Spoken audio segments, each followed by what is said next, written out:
Hi, I'm Chad with Move for Guitar. This lesson is from our series, Music Theory for Guitar. In this lesson, I'm going to give you some more in-depth insight on how the major scale lies on your fretboard. First off, download our free e-guide, Music Theory for Guitar. It contains everything that I'm talking about in this lesson, all the charts and diagrams, as well as much more, so it'll be really useful to you.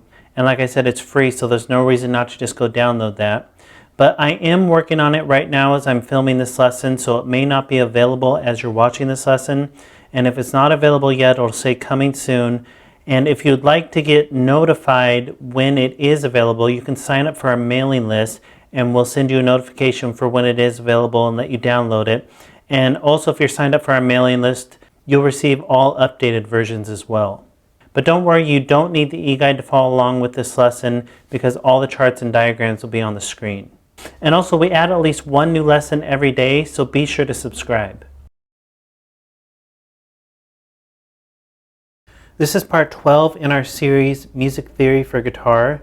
If you'd like to go back and start at the beginning, you can click the link on the screen. So if you've been following along in these lessons, you know that we've been going over the major scale a lot. And in one of the lessons, I showed you how to break up the major scale into patterns so that you could visualize the scale up and down the fretboard and get them under your fingers, all the notes under your fingers. And in that lesson, I showed you 7 patterns that you could use, and each one of those patterns started on each note of the scale. So the first one started on the root, second one on the major second, and so on. And in that lesson, I talked about how there were more options for patterns than just that set of 7 patterns that I showed you. And in this lesson, I'm going to talk a little bit about that. So in this lesson, I'm just starting with the major scale in F, so F major scale. That's what's drawn on this diagram, but again, it doesn't matter what key I was in. All these patterns would be the same. They'd just be on a different spot on the neck in different keys. So pattern 1 looked like this. This was major scale pattern 1. Pattern 2 was this. Pattern 3, pattern 4, pattern 5, 6, and 7. And I also showed you how these patterns shared notes with each other and how they connected up and down the fretboard.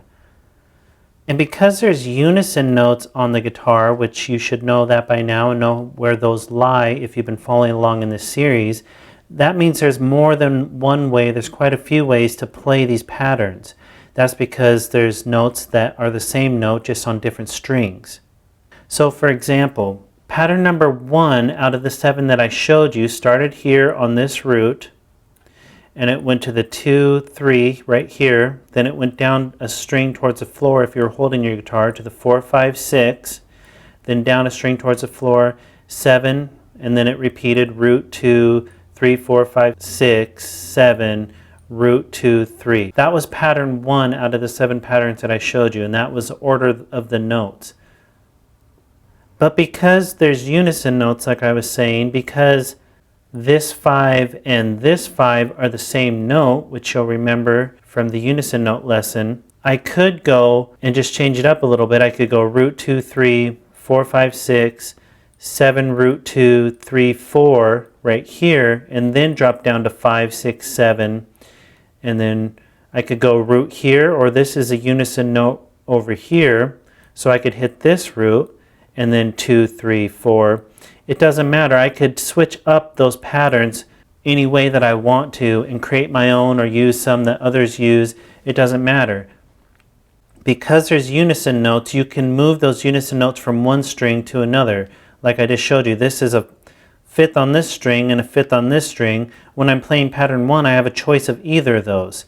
Or I could hit this 4 instead of this 4. When I start out, I could go root 2, 3, 4 here instead of hitting this 4 because these 2 notes are unison notes. So patterns are based on the scale in order, and you just have to play those in order one way or another. And because, like I said, there's unison notes, there's multiple options. There's a whole bunch of options for how you could play those patterns.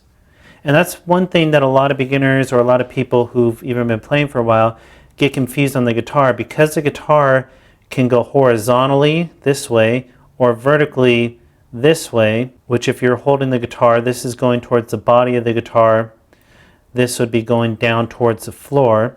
Since you can play higher notes going horizontally or higher notes going vertically, and because strings that are adjacent to each other have unison notes, it can get pretty confusing about how scales and all of that lay on the guitar and how many options you actually have. And most things on guitar, you base it on what's going to be the easiest to play. So there's scale patterns you could come up with that not very many people play just because they're not very easy to play. And another thing you could do, instead of playing patterns in position like I showed you with those 7 patterns and those patterns shared notes, for example, pattern number 1 was right here, and then pattern number 2 shared a lot of those same notes right here. Instead of repeating notes, another option you have is just to play one big pattern where you play all the notes in order from as low as you can go to as high as you can go. For example, I could go root 2, 3, 4, 5, 6, 7, root 2, 3, 4, 5, 6, 7, root 2, 3, 4, 5, 6, 7, root 2, 3, 4. That's as far as I've drawn on this diagram. So that would be one big pattern starting from down here on this root and ending up here as high as I could reach, depending on how many frets your guitar has. That'll depend on how high you can go. Or you could even start from the open string as the lowest note and going to the highest note without worrying about starting on the root. And I should point out that if you do that, you're not hitting every single note on your fretboard. You're only hitting the notes in order. So you can see the notes that I've drawn lines through are the ones you would actually hit, and the rest you would just leave out. And if you were playing these scales, you would have many options for the order you played them in. And just if you were practicing, you could play it up one way, down another, up another. So for example, the second time I went up, I could start and go 7, root 2, 3, 4, 5, 6, 7, root 2, 3, 4, 5, 6, 7, root, and so on. And then when I come back down, I could do it a different way. So if you do it that way, you're playing basically one big pattern instead of, like we did the first time, 7 patterns that connected and shared notes from each pattern. Doing it this way, you wouldn't repeat any of the notes, any of the unison notes or anything. So once you hit one note, you wouldn't hit that unison note again. So for example, if I hit this 7 right here, I wouldn't ever play this one because they're unison notes. I would just keep going up. So there's many options for playing the major scale up and down your fretboard, many options for patterns, and it's important to know that you don't need to learn all the different options that you have. You don't have to learn 1,000 different patterns to play the major scale. It's good to start with one. You can start with the ones I showed you in the first lesson that we talked about patterns and get those down really well, and then maybe you learn 1 or 2 other types of patterns, and then definitely learn how to play one big pattern up and down the fretboard. That'll really help you. But you don't have to learn every combination of pattern that you can have. That's just overkill, and it's not going to help you in the end. It's just going to slow you down in being able to play music. But that's just why you'll see different teachers teaching different patterns to use. It's just because there's so many options that you have on the guitar. And another thing a lot of people work on and try to visualize is to break up these patterns into less octaves. For example, when I showed you pattern 1, which starts here, this goes to the next octave here, and then one more octave, and then past 2 notes, 1, 2. So that's over 2 octaves, that pattern is. But a lot of people also break patterns up into 1 octave patterns. For example, you could start right here and just go up to the next octave. So root 2, 3, 4, 5, 6, 7, and then root. And that would be a 1 octave pattern. And you can break up all the other patterns into 1 octaves, and these can be useful as well. So you'll see teachers teach that as well. But this isn't a lesson about learning all of those or anything. I just want to point out why you'll come across that, and something that you'll probably get into a little more down the road the more you play. And it just really helps break the guitar, the fretboard apart into manageable chunks and different ways to visualize it so that you're never stuck into one way of playing. And one more thing that I want to point out in this lesson, you've probably noticed that those 7 patterns that I showed you, if we were starting in the same key, the 7th pattern ended right here,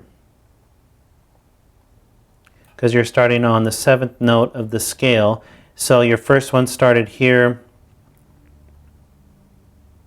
and your last one ended here. Well, there's obviously more notes on the fretboard than this.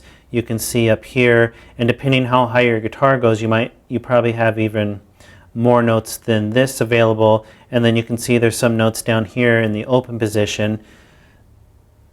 And what you do is you just repeat the patterns. For example, if I was to play pattern number 1, if that's what I started with, which is right here,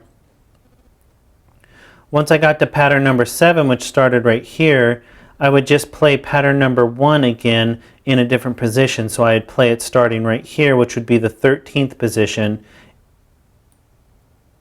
instead of the first position. So you can see right here and right here are both pattern number 1. It's just this one's in the first position and this one's in the 13th position. And you'll remember what positions are from the last lesson. Or with this key as well, right here is pattern number 7, but it's also right here. So this is pattern number 7 in the 12th position. This is pattern number 7 in the open position. So when you have extra notes past what you've reached with the 7 patterns, you just repeat the patterns over. And that's because this right here, all this information right here, this pattern is 1 octave lower than this pattern right here. So as you should know from these lessons, once you reach an octave, everything just repeats itself. So that's just another quick thing that I wanted to point out in this lesson in case you were confused, and I didn't cover it earlier on purpose. I just wanted to talk about 7 patterns because you only need to learn those 7 shapes, and then when you have more room, you just repeat those patterns. So that's just some insight that I wanted to give you before we moved on. It's something that's really important to understand on the guitar, and because the guitar is different than a piano, it's important to understand music theory based on your instrument. And since a piano is all linear and a guitar goes in 2 separate directions, you have horizontal and vertical, and you have unison notes, it's important to be able to see that on the guitar, which if you're watching these, I'm assuming is your main instrument. So again, download the e-guide. It'll be a handy reference for you, something that you come back to often. And you can move on to the next lesson where we're going to dive even deeper into music theory and the major scale. And be sure to subscribe because we had at least one new lesson every day.